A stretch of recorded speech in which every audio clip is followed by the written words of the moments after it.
Hey guys, how's it going? I just got finished watching Pride and Prejudice and Zombies. Now was written by the same writer that did Abraham Lincoln Vampire Hunter, and he actually gives Jane Austen a co-author credit in the book. Now, the book, like the movie, like the book, you're gonna have to just not take it too seriously, and it's kind of a tongue-in-cheek way of poking fun at Victorian values that in a lot of these books by Jane Austen and similar authors, it just seems that no matter what is going on, no matter how bad things are, there has to be a wedding and there has to be a formal party. I do like the alternative history aspect of it, which I wasn't expecting because I haven't really read the book. I know friends who have, and they actually some enjoyed it and some didn't. It's one of those type of books, and the movie is kind of like that as well. There's gonna be a lot of people who hate this movie, and there's gonna be like me who like the movie. When I say it's the greatest movie ever made, no, but it was a lot more enjoyable than Abraham Lincoln Vampire Hunter. As far as the alternative history, like I was saying, pretty much we come into the story. The zombie apocalypse has actually been going on for years now.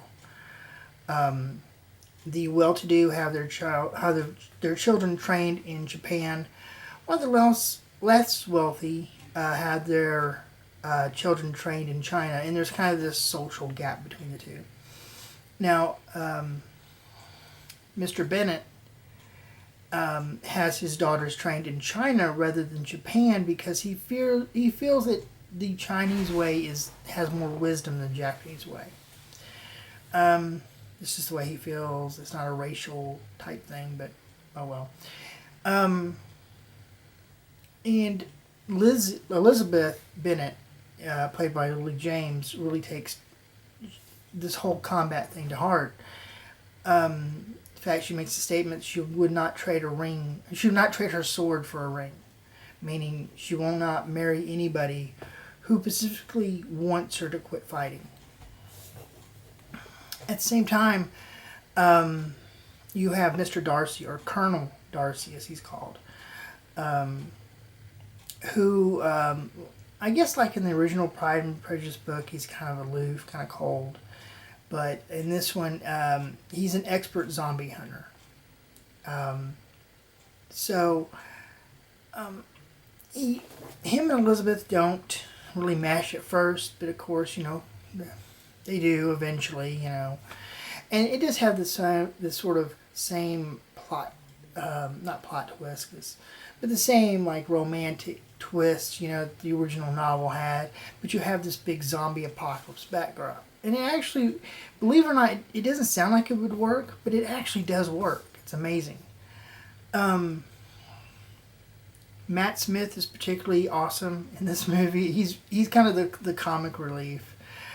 He plays Mr. Collins, who I guess is a vicar, or an abbot. He's somebody. He performs the wedding at the end. I don't want to spoiler alert, but if you read Pride and Prejudice, the original one, you'll know what happens in. I think it has the same ending in this one. But it just seems like the whole attitude is it's kind of like what Mrs. Bennett does. Things seem to be kind of down. Jane, one of the daughters, is sick. A zombie tries to attack her when she's going to visit her betrothed, and her musket misfires and injures her hand. And Colonel Darcy thinks that the Bennett sisters are trying to get his money, and so there's this big thing. And what's Mrs. Bennett's suggestion? Let's throw a party. Let's have a ball.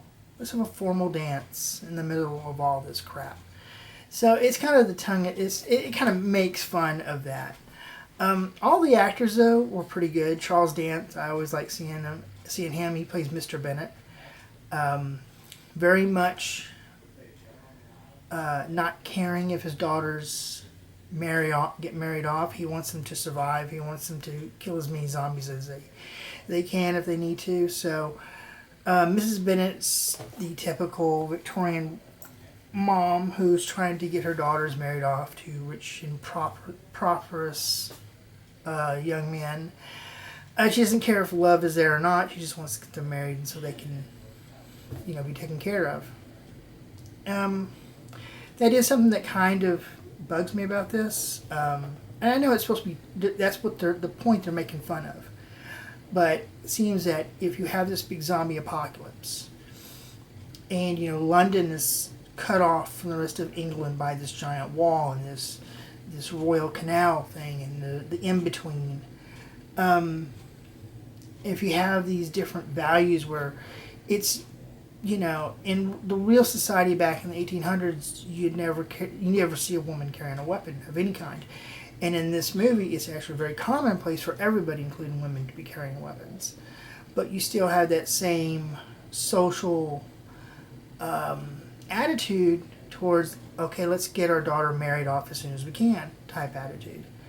And you think that with history, this changed this much because of the zombie apocalypse, you probably wouldn't think that attitude would still be around. There'd be much more, maybe our attitude today, let's, marriage is still around, but let's just do it. Let's not just do it just to keep our estates together or what have you. But all in all, the movie was pretty good. Like I said, it's not going to win any awards. There's not going to be a lot of people that like this movie. I like this movie though, yeah, that's about it. But let's see. I give it 3 out of 5 popcorn buckets. Yeah, that's what it is. 3 out of 5 popcorn buckets. All right, that's about it for today, and I will see you guys later on. Bye.